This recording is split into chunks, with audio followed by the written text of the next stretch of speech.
Hello, আসসালামু আলাইকুম। কেমন আছেন আপনারা সবাই? আশা করি ভালোই আছেন। আজকের ওয়েদারটা মাশাআল্লাহ অনেক সুন্দর। আকাশটা ভালোই পরিষ্কার আছে অন্যান্য দিনের তুলনায়। মাশাআল্লাহ রোদ উঠেছে। এদিকে আমার মেয়ে টিভি চালিয়ে তিরিং-বিরিং করে নাচা শুরু করে দিছে। যাই হোক, আমি আজকে শর্টকাট বিরিয়ানি রান্না করব। আমি সব মসলা একসাথে দিয়ে এই গোশটা বসিয়ে দিয়েছি।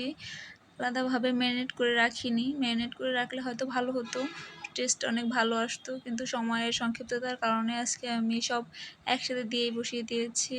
যেহেতু আমি ম্যারিনেট করে রাখিনি, এর জন্য টক দইটা দেওয়া হয়নি, এর জন্য এখন দিয়ে দিলাম।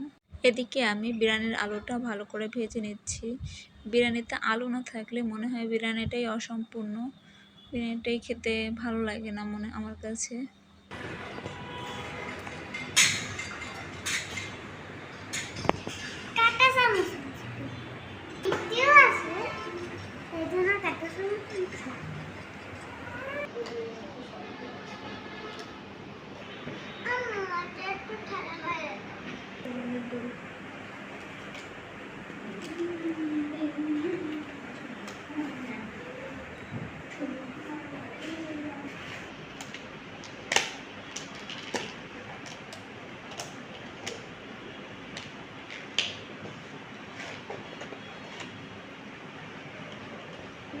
ছোট্ট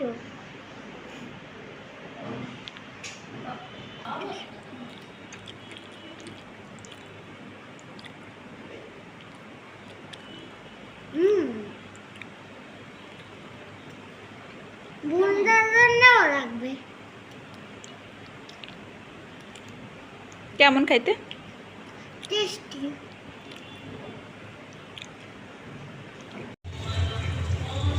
গোশটা সেদ্ধ হয়ে গিয়েছে, এখন আমি ভাতটা বসিয়ে দেব। আমি আগে থেকে চাল ধুয়ে রেখেছিলাম। আমি এখানে আদা রসুনের পেস্ট দিয়ে দিয়েছি। আমি যেহেতু হাফ বয়েল করব ভাতটা, আমার ভাতটা হয়ে গিয়েছে। এখন আমি গোশ দিয়ে দেব উপরে। উপরে গোশ ভালো করে দিয়ে ঢাকনা দিয়ে দমে দিয়ে দেব 10-15 মিনিটের জন্য। আমার 10-15 মিনিট হয়ে গিয়েছে। এখন দেখা যাক কেমন হয়েছে। মাশাআল্লাহ অনেক সুন্দর হয়েছে আমার বিরিয়ানিটা দেখতে। আমি এখন সব একটা ট্রেতে ঢেলে নিচ্ছি, ভালো করে মিক্স করে নেওয়ার জন্য, যেন কোথাও সাদা না থাকে। আমার ভালো করে মিক্স করা শেষ, এখন পরিবেশনের পালা। আমি এখন আয়াতের বাবাকে দিয়ে টেস্ট করাবো যে বিরিয়ানিটা কেমন হয়েছে, তাই দেখার জন্য। দেখা যাক ওরা কি বলে কেমন হয়েছে আমার বিরিয়ানি রান্নাটা।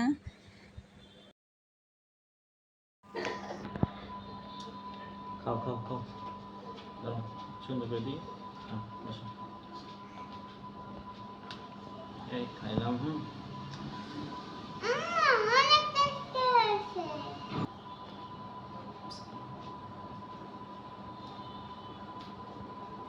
মজা হয়েছে? মজা। ভালোই লাগতেছে। এমনি ঘ্রাণ ছিল প্রথমে, অন্য দিন তেমন একটা ঘ্রাণ পাওয়া যায় না, আজকে অবশ্য ঘ্রাণ আছে। আলহামদুলিল্লাহ। ধন্যবাদ সবাইকে কষ্ট করে আমার ভিডিওটা দেখার জন্য। আমার ভিডিওটা ভালো লাগলে লাইক সাবস্ক্রাইব করে দিবেন। পরবর্তী ভিডিও দেখার জন্য আমন্ত্রণ রইল।